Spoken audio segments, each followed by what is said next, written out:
let's see. We're going to talk about a couple things in one topic. First of all, we're going to talk about Rod Fergusson leaving the Coalition and Gears, the Gears team, Gears 5 team, to go work at Blizzard to finish Diablo 4.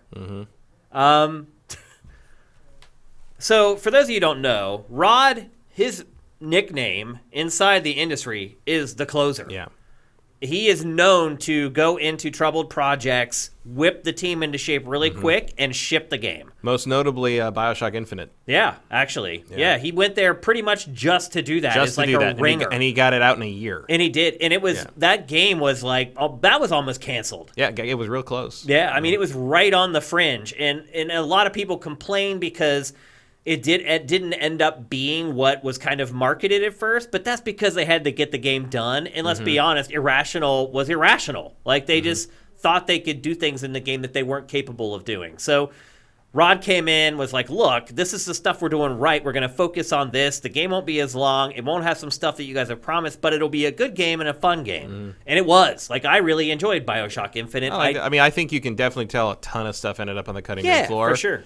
And I think it has one or two too many shootouts in the last third of it. But like, it turns into a shooter at the end. Yeah. And again, Rod, he's like, well, let's just put another shooting section in here. Yeah. It's better than it not existing. Yeah. But I do think, like, you can see the opening of BioShock Infinite hints at a far more nuanced and thoughtful story with themes of racism and class warfare and all this stuff that just go away. I mean, like, you get it at the beginning, like some of the barkers and things like that. Some of those, and the choice whether to throw the baseball at the guy, like, but then it's gone, and it just disappears. And you can see that Rod must have come in and been like, okay, the story of this game is Elizabeth and you bonding over becoming what you become. Yeah, and that's what we're gonna focus on. That's the storyline. That's the through line of the whole game. Focus on that and nothing else, and get it done. Yeah, and it got done. Yeah, like that was and it. It was a good game. That's what it had to be. It reviewed very well. It sold very well, and you can attribute that to Rod Fergusson.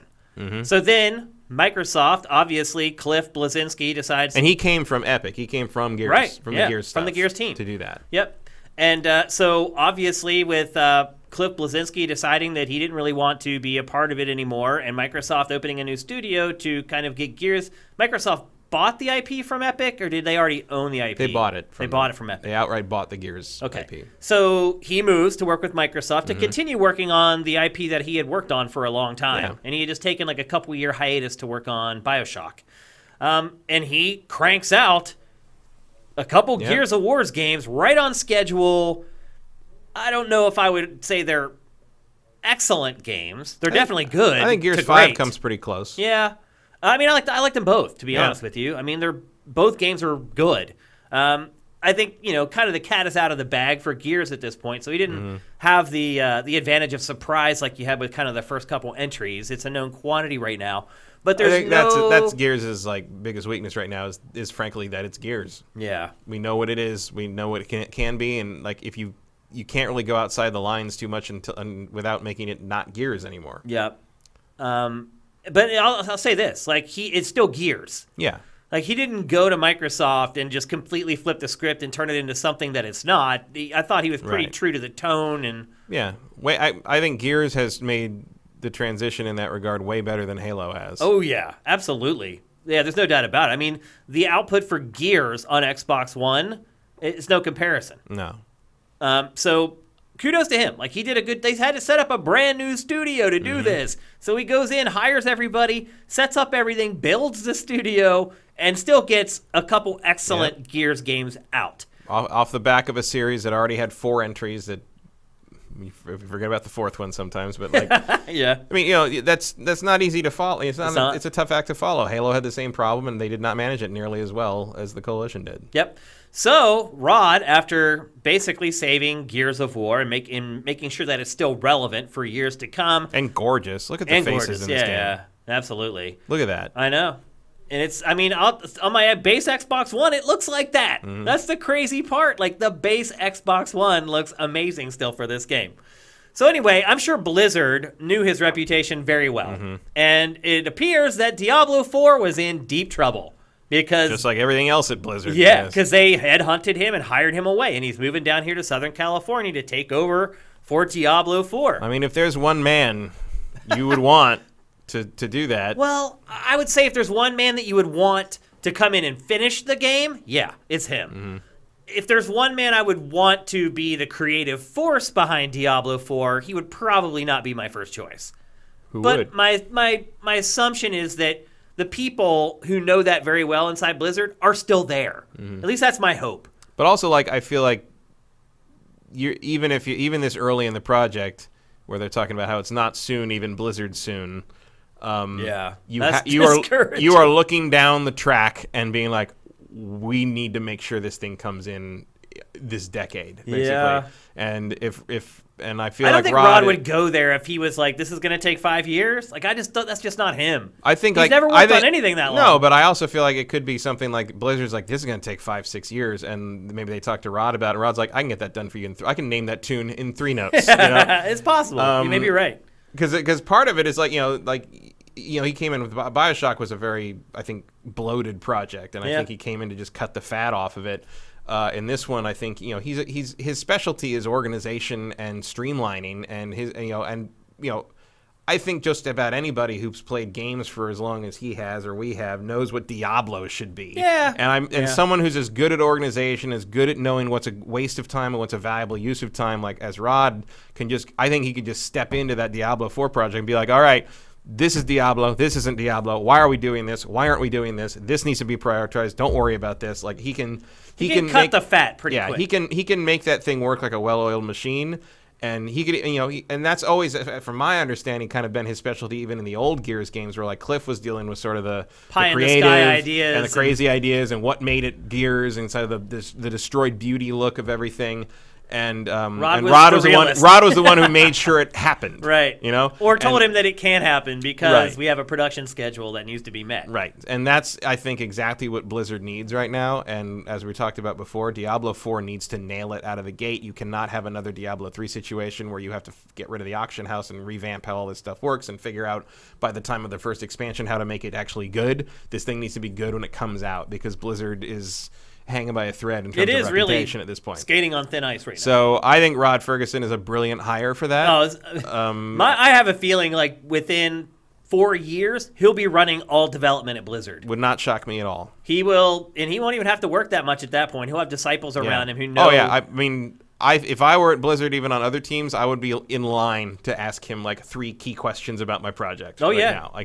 Just bring him in, show him what you're working on, what your goals are, and let him just tell you. He could very quickly become the Blizzard MVP for just about everybody down there. I think Blizzard needs a new MVP. I think it's a brilliant hire. Great hire. Yep. And I do know him personally. Like, he's a great dude. I see him and say hi to him at the whatever event I run into him. But like, outside of knowing him and liking him, I think his reputation is completely deserved, and it's peerless. They honestly could not have picked a better person to try and solve some of their issues. I think bigger picture at Blizzard, absolutely, for sure. For Diablo 4, I mean, Diablo 4 is just sort of the most immediate problem. Yeah. I think, He could actually bring some of his action leanings into Diablo 4 and change it up a little bit. So I'm excited for that. I think it's a really smart hire, and I think the implications of it could have a ripple effect for many, many years to come. Bunko is correct. He is the Winston Wolf of video games. Yeah, that's a good way to put it. You call him the Wolf?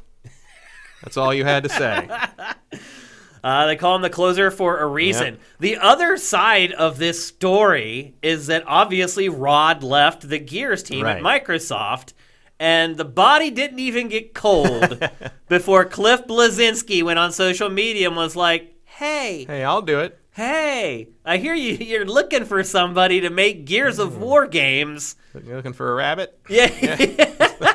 Are you? I'm surprised that he did this because people may not even know. Like, he has a Broadway show that's like he won a Tony. He won a Tony. It's been really successful. Like Hadestown. Yeah, if you're friends with him on social media or you just know him in general and you see a lot of like what he's doing, he doesn't do jack with video games anymore. No, he doesn't want to. Yeah, everything. He's happy. Yeah. Like, the last couple times I've seen him, he's happy. Everything he's doing in life is related to something besides video games. Yeah. He's writing a book. He's writing his memoir. His last studio, Boss Key, I mean, all due respect to him and everyone who worked there, but it was a failure. Mm-hmm. They put out kind of 2 games, really 1 game and half another. One game and an idea. Yeah, I mean, I had friends working there with him too, and they were kind of, they may have moved across the country to work there, and a year and a half later. I mean, look, if he's willing to wade back into that again, and contribute some ideas and be a consultant of some kind for Gears, I welcome that. If as long you as can do a lot worse. Yeah, and as long as it doesn't ruin whatever new life he's kind of built for himself, if he feels okay doing that, I support that. I think that's good. What do you think it's like, though, for somebody to be away from the industry for a few years, particularly development, and then kind of show back up? Here's the thing: I don't think he'd be moving to Seattle and working with Coalition on a day-to-day basis. I think he'd be kind of a creative consultant thing. I can't see him leaving. So they send him drawings of guns. Yeah, maybe he goes there and works there for a couple weeks at a time or something as in consultant fashion and just sort of helps shape it. I don't think I feel like I have a hard time seeing him giving up his life in North Carolina to go back to Seattle and work full time on a Gears game. I would say this: he might bring an edge back to the franchise. Yeah, which it could use. Because I would say, no matter how good the graphics are or how evil the creatures look or sound, it has just kind of lost that edge to it. There used to be a time where you'd boot up Gears of War and you're like, okay, batten down the hatches. Yeah. Something might happen in this game that I'm going to be like, whoa. Yeah, and if you've played 4 and 5, I think 6 is about the time to bring that back. Yeah, I'd agree. It feels like 5 sets you up for what could be a real barn burner of absolutely. a he would game. be the right guy to bring in for that. Yeah, and I think he would have some idea. You need someone who grew up on heavy metal album covers and Image Comics to kind of step in and be like, hey, what if we did this? And Cliff is exactly the person who can do that. Think about it this way too. He was basically the lead developer on the first Gears that really kind of launched a Microsoft platform. Here comes Xbox Series X. He could kind of get in on the ground floor there and kind of set the tone for that. I also really like the idea because Cliff was one of the big advocates of the destroyed beauty aesthetic of the original game, and I think they've moved away from that over time. In part because 4 and 5 take place after the end of the wars, and they've started to rebuild, and things civilization started to kind of come back.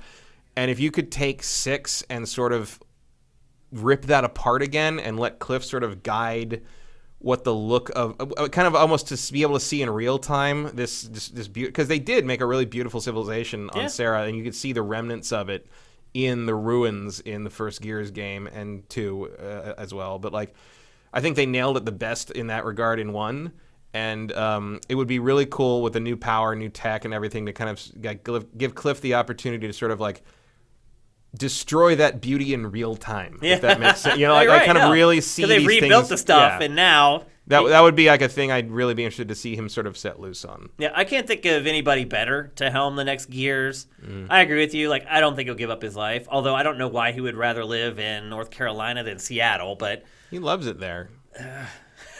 I don't know how, but I guess he's got a real nice house. He does. I mean, he's going to have a real nice house no matter where he lives. Yeah, but it's going to be nicer in North Carolina. Maybe. Get more for your money out there. I don't know. I mean, he does seem happy. He's been there forever. I mean, it's where his life and his friends and everything is. It's true. I wouldn't want to leave if I were him. Yeah. But you're right. Maybe they just need him to come in and just kind of punch up the game a little bit. And that's probably a good way to put it.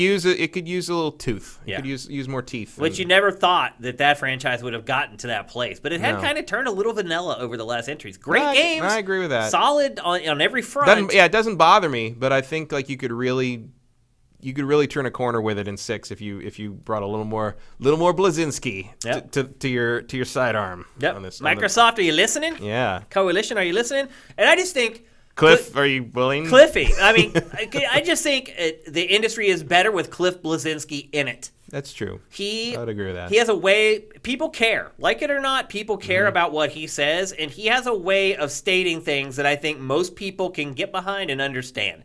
Now, he does say things sometimes that piss people off. But he also acknowledges that. I think he's learned from it, and it'd be interesting to see this more mature Cliff sort of step back into that role and it all started on his own terms and sort of. It all started when he told me he didn't want to be called Cliffy B anymore. Yeah. That day, I'm like, that's your name, dude. I'm like, I know you probably hate it. I would hate it if everybody called me Shaney, everywhere I went. I get it, but that's your name, bro. That's what you're known as. He's like, I don't care. mean, we all. And then it was Dude Huge. They called him for a while because he started lifting weights, and he went out on a press, and his like muscles were ripping out of his shirt. He was pretty ripped for a while there. It's funny. I mean, there's been all these phases of Cliff. Yeah, but we all get to reinvent ourselves as we see fit, and not Cliff had to do it in front of the world. He did. Like that's no the choice. downside of fame. Yep. And he got there. I think he's struck a pretty good equilibrium. Like I said, last couple times I've seen him, he seemed very happy, and Hadestown worked out real well for him. Everybody. And it was funny because like I heard about the Hadestown because he was investing in it, and I went back to some of my friends, some of my old associates in San Francisco who are big live theater people and have connections with Broadway. Been going to Broadway stuff for 50 some years, like these old lawyer types and stuff, and told them about this Hadestown thing. They're like, hey, I've never heard of Hadestown. I'm like, yeah, it's the Orpheus myth, but told as like that. Like, and then like when I saw them again after the they're like, oh my God, Hadestown, it's the hottest. Like I told you, Cliff wouldn't invest in something unless it had some verves. Yeah, that's true. So he's got an eye. He's got an eye. He for does. It. He does, absolutely. So I think this is all good news. It's good news for Blizzard. I think it's good news for Rod. Yeah. Welcome to SoCal. Great place to live. Welcome a lot to sunny less California. Rain. Yeah, exactly. A lot less rain than what you're used to. Mm-hmm.